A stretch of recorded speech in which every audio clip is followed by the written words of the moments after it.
Hello friend, हमारी आज की कहानी है लव मैरिज करने वालों को सबक।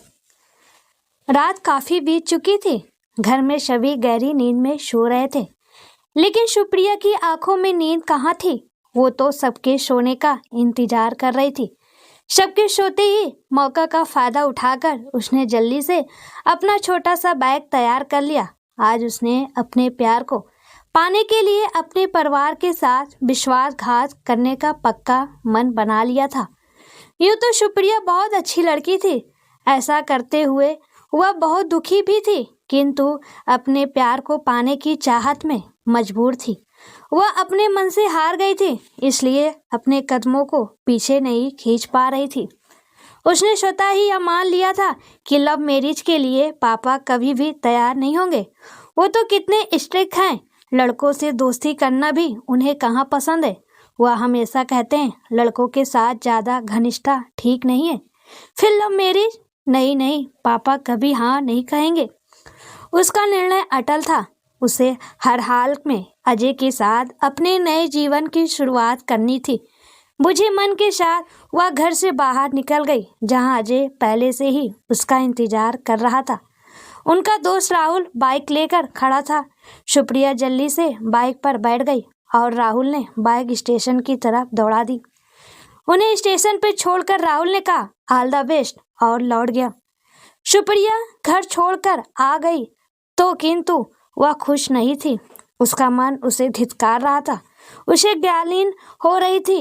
एक मन प्यार के पीछे पागल था तो मन की दूसरी आवाज कह रही थी ये क्या कर रही है सुप्रिया, जिसने जन्म दिया, पाला पोसा, इतना सुंदर सफल जीवन दिया, उन्हें ही धोखा देकर जा रही है।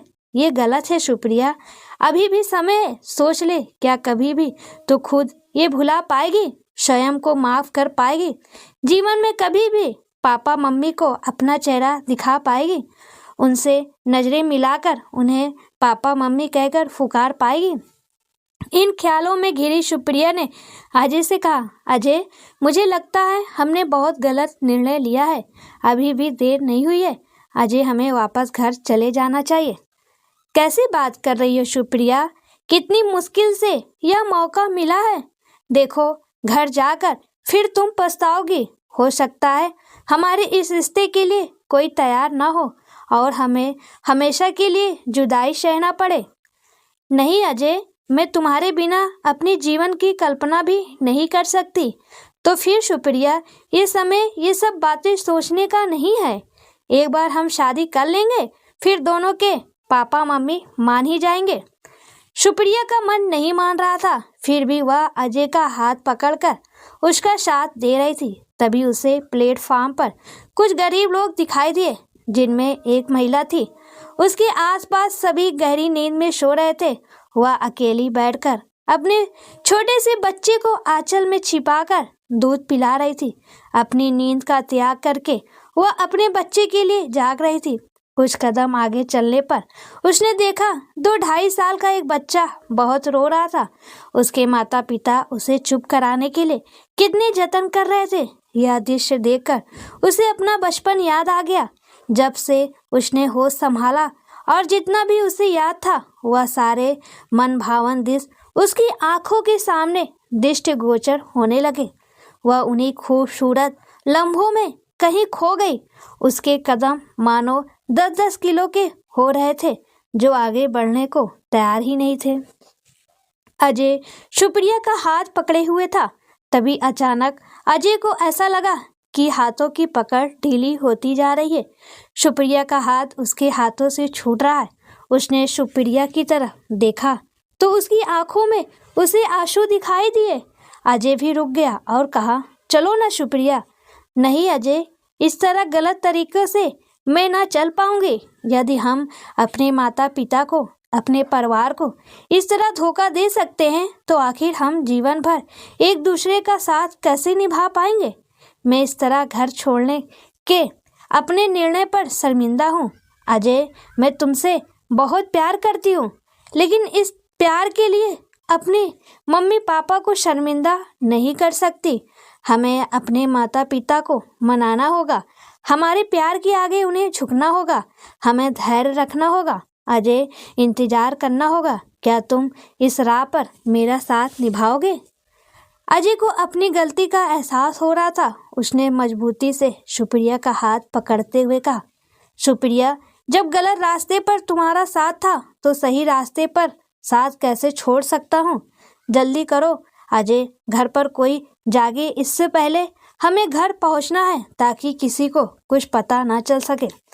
तुम ठीक कह रही हो सुप्रिया, हमारे कदम डगमगा गए थे। जो बात हमें सोचना भी नहीं चाहिए थी वह करने हम निकल पड़े थे। सही समय पर हमारी आंखें खुल गई। तुमने सही फैसला लिया है सुप्रिया, थैंक यू। चलो वापस चलते हैं, अपनी गलती सुधारते हैं। राहुल को फोन करके अजय ने कहा, राहुल मेरे यार जल्दी वापस आ जा। क्या हुआ अजय? तू जल्दी आ जा यार, सब बातें बाद में कर लेंगे। राहुल जहाँ था वहीं से तुरंत स्टेशन की तरफ पलट गया। सुप्रिया और अजय उस स्टेशन के बाहर ही मिल गए। राहुल ने पूछा, क्या हो गया तुम दोनों को? अजय ने कहा, राहुल, हम दोनों गलत तरह से जीवन की शुरुआत करने जा रहे थे। जिस इमारत की नींव ही गलत रख दी जाए वह इमारत कभी अच्छी और मजबूत नहीं बन सकती। राहुल ने कहा, निकल जाओ यार, ऐसा मौका फिर नहीं मिलेगा। नहीं राहुल, ये हमारा आखिरी फैसला है। राहुल ने कहा, वेरी गुड यार, सच पूछो तो तुम्हारे इस निर्णय में दोनों परिवारों की भलाई छिपी है। चलो जल्दी बैठो, मैं तुम्हें छोड़ देता हूँ। रास्ते में सुप्रिया के दिल की धड़कनें तेज हो गई। उसे डर लग रहा था कि कहीं घर में सब जाग तो नहीं गए होंगे। फिर खुद ही स्वयं को समझा रही थी कि यदि जाग भी गए होंगे तो माफ़ी मांग लूँगी। राहुल ने सुप्रिया को उसके घर छोड़ने के बाद अजय से पूछा, अजय तू घर पर क्या कहेगा? मैं कह दूंगा कि राहुल की तबीयत खराब होने के कारण हमने घूमने का प्रोग्राम कैंसिल कर दिया। सुप्रिया धीरे धीरे कदम रखते हुए वापस अपने घर में प्रवेश कर रही थी। सुप्रिया की मम्मी प्रिया जाग रही थी। तभी उन्हें मुख्य दरवाजे पर आहट सी महसूस हुई। वह उठी और दरवाजे की तरफ बढ़ ही रही थी कि वह चौंक गई और उनके पांव वहीं रुक गए। वह छिपकर देखने लगी। उन्हें उनकी बेटी इतनी रात को बाइक के साथ अंदर आते हुए दिखाई दी। उनका माथा ठनका। माँ है वह। मामला समझने में उन्हें वक्त नहीं लगा। उन्हें सब कुछ साफ साफ तो दिखाई दे रहा था। सुप्रिया दरवाजा बंद करके जल्दी से अपने कमरे में चली गई। उसकी मम्मी ने चुपके से दरवाजे की ओर से झाँक कर देखा। सुप्रिया जल्दी जल्दी अपना बैग खाली कर रही थी। जल्दी से सुप्रिया अपने बिस्तर पर जाकर लेट गई। वह लेट तो गई किंतु उसकी आंखों में नींद कहाँ थी। लेकिन हाँ, सुकून जरूर था, पश्चाताप भी था। वह यह सोचकर खुश थी कि किसी ने भी उसे नहीं देखा। यदि कोई उसे देख लेता तो यह सोचकर ही उसकी रूह कांप रही थी। वह सोच रही थी कि वह अपने पापा मम्मी को कितना बड़ा, कभी न खत्म होने वाला दुख देने वाली थी। वह एक ऐसी बेटी बन जाती जिसने अपने पापा मम्मी को सर समाज में नीचे झुका दिया। ऐसे सोचते हुए उसने लेटे लेटे ही भगवान के हाथ जोड़े। करवटें बदलते हुए कब उसकी नींद लगी उसे पता ही नहीं चला। सुप्रिया की मम्मी ने जब सब कुछ देख लिया कि सुप्रिया बिस्तर पे जाकर लेट गई है, तब वह भी अपने कमरे में चली गई। नींद तो उनकी आंखों से कोसों दूर थी। करवटें बदलते बदलते सुबह हो गई। वह सोच रही थी कि आज सुप्रिया ने परिवार की इज्जत को दाग नहीं लगने दिया। स्वयं ही गलती करके स्वयं ही उसे सुधार भी लिया। अच्छा है उसे पता नहीं चला कि मैं जाग गई हूँ और मैंने सब कुछ देख लिया। उसके सही रास्ते पर स्वयं ही चलने की इस पहल का इनाम तो उसे अवश्य ही मिलना चाहिए। वह यह सोचकर खुश है कि उसे किसी ने नहीं देखा तो यही सही है। अच्छा हुआ उसके पापा की नींद नहीं खुली। मैं भी इस राज को राज ही रहने दूंगी, कभी इसका जिक्र अपनी जुबान पर नहीं लाऊंगी। सुबह सुप्रिया गहरी नींद में सो रही थी। सूरज सर पे चढ़ गया था। 11 बज रहे थे किंतु सारी रात जागने के कारण वह अभी तक सो रही थी। तभी उसकी मम्मी उसके पास गई। प्यार से उसके सर पर हाथ फिराते हुए उन्होंने उसे आवाज़ लगाई, सुप्रिया बेटा कितना सोओगे? सुबह के 11 बज रहे हैं। रात भर रत जगा किया है क्या? चलो उठो।